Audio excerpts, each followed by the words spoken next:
எல்லோருக்கும் வணக்கம். இன்னைக்கு மகிழ்ச்சியின் ரகசியம் என்னன்னு பார்க்க போறோம். ஒருத்தர் கார் வாங்கணும்னு ஆசைப்படுறாரு. கஷ்டப்பட்டு உழைச்சி கார் வாங்குறாரு.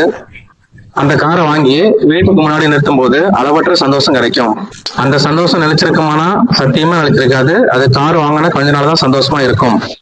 ஏன், அது ரொம்ப நாள் கனவு இல்லையா? மகிழ்ச்சியோட ரகசியம் அந்த கார்ல இல்ல. அந்த காரை வாங்கின உடனே, அந்த காரை பார்த்த உடனே நம்ம மனசு இறந்த காலத்தை விட்டு எதிர்காலத்தை விட்டு நிகழ்காலத்துக்கு வந்துடும். மகிழ்ச்சி வேணும்னா முடிஞ்ச வர நிகழ்காலத்துல வாழ ட்ரை பண்ணணும். நார்மலா எல்லாத்துக்கும் நம்ம மனசு நிகழ்காலத்துல இருக்குமானா இருக்காது. நாளைக்கு நடக்க போறத நினைச்சியும் கவலைப்பட்டு இருக்கோம், நேற்று நடந்ததை நினைச்சும் கவலைப்பட்டு இருக்கோம்.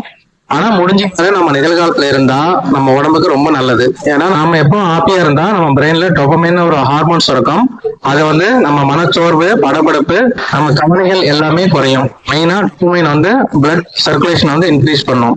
அப்படி பிளட் சர்க்குலேஷன் எல்லாம் இன்க்ரீஸ் பண்ணக்குள்ள நம்ம எல்லா ஆர்கனுக்கும் பிளட் நல்லா போகும். உடம்புல வலி படிப்படியே குறையும்.